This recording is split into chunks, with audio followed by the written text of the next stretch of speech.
மிகுந்த மரியாதைக்குரிய நம்முடைய கோவிந்த நகரம் கிராமத்தில் வசிக்கின்ற பெரியோர்களை, பேரன்பு கொண்ட தாய்மார்களை,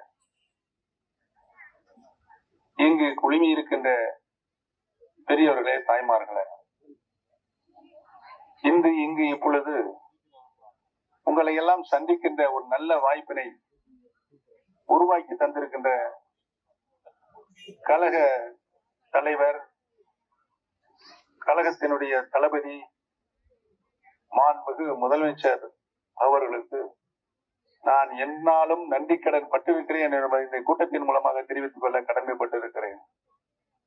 5 ஆண்டு காலம் ஒரு சிறப்பான ஆட்சி தமிழகத்திலே நடைபெற்றுக் கொண்டிருக்கிறது.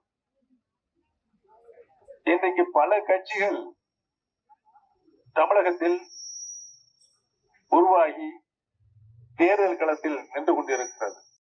ஏற்பட்ட போது என்னை முதலமைச்சராக மாண்புமிகு அம்மா அவர்கள் நியமித்தார்கள். மீண்டும் அம்மா அவர்கள் முதலமைச்சராக பொறுப்பேற்று ஏற்கக்கூடிய தகுதி பெற்றபின் நானாகவே சென்று அந்த முதலமைச்சர் பதவியை அம்மா அவர்கள் தந்துவிட்டு அவர்களுக்கு நன்றி சொல்லிவிட்டு வந்துவிட்டேன். அம்மா அவர்கள் காலமானதற்கு பின்னால் மீண்டும் 3 முறையாக முதலமைச்சராக பொறுப்பேற்று சின்னம்மா அவர்கள் தான் என்னை நியமித்தார்கள். சட்டமன்ற உறுப்பினர்களை அழைத்து வந்து மீண்டும் அவர்கள் கேட்டார்கள். சட்டம் இல்லாம நான் கொடுத்துட்டு வந்துட்டேன். ஆக முதலமைச்சர் பதவியை கொடுத்தவருக்கே திருப்பி கொடுத்தவர் இன்னும் தேர்தல் பட்டாதிகாரி வரல. யாரு சொல்லுங்க பாப்பா? பழனிசாமி. ஊர்ந்து போய் காலை தொட்டு முதலமைச்சர் பதவியை சின்னமாக தான் வாங்கினார். அந்த அம்மா இது வரைக்கும் யாரும் ஒரு ஆம்பளை கூட தொட்டதில்லை. அவர் பழனிசாமியா வீட்டு வந்து இவரே முதலமைச்சர் நியமித்தார். நியமித்த சின்னம்மா அவர்களை எதையோ பார்த்து குறைக்கிறது என்று சொன்னால் எந்த அளவுக்கு ஒரு நன்றியுள்ள மனிதன்.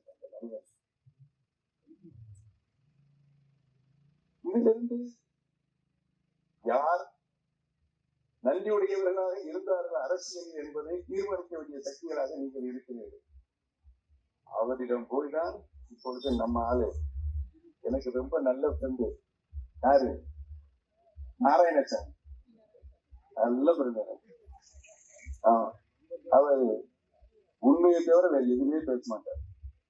ரொம்ப நல்ல மனுஷன். அவர்தான் இப்ப அவர்கிட்ட போய் சேர்ந்திருக்காரு. அவர்கிட்ட போய் நன்றி கட்ட ஒரு அரசியல்வாதியில் இருக்கிறார் என்று சொன்னால் எடப்பாடி பழனிசாமி தான் தமிழகத்தில். அவர் பொதுச் செயலாளர் வந்தார். பொதுச் செயலாளர் வந்ததிலிருந்து 11 தேர்தலை சந்திக்கிறார். நாடாளுமன்ற தேர்தல், சட்டமன்ற தேர்தல், ஊராட்சி ஊரக உள்ளாட்சி தேர்தல், இடைத்தேர்தல் என்று 11 தேர்தல் சந்திச்சிருக்காரு. 11 தேர்தலையும் படுதோல்வியை அடைந்தார். நான் செவனேன்னு ராமநாதபுரம் போயிடலாம்னு சொல்லி அங்க போய் நாடாளுமன்ற தேர்தலில் போட்டிருக்கேன். அங்க வந்து அவருடைய அறுவடை உதயகுமார் 6 பன்னீர்செல்வத்தை கூட்டு வந்தாங்க. அந்த 6 பன்னீர்செல்வம் பார்த்து எப்படியாவது பன்னீர்செல்வத்தை தோக்க வைக்கிறீங்க. என்ன நடந்தது? அங்கே போட்டியிட்ட அதிமுக சார்பில் போட்டியிட்ட அந்த நபரும் இவர் கூட்டி வந்த அந்த 6 பேரும் டெபாசிட் தொகையை இழந்தார்கள். அதுதான் வரலாறு. இங்க நம்ம அண்ணன் நாராயணசாமி அவர் வந்து போய் சேர்ந்திருக்கிறதுல அவரை வம்பா பிடிச்சி வச்சு யாரெல்லாம் பாக்குறாங்க, யாரு காசு நிறைய வச்சிருக்காங்க அவங்க எல்லாம் கூட்டு வந்து தேர்தல் கேட்கிறது பழனிசாமியுடைய வேலை.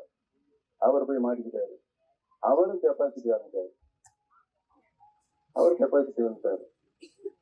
உங்களையெல்லாம் சந்தித்து நான் சட்டமன்ற உறுப்பினராக, அமைச்சராக, முதலமைச்சராக இருந்தேன் என்று சொன்னால் உங்களுக்கு நான் நன்றியுடையவனாக நடந்திருக்கிறேன். நீங்கள் வைத்த கோரிக்கைகளை பேசிட்டே போலாம். ஏகப்பட்டது.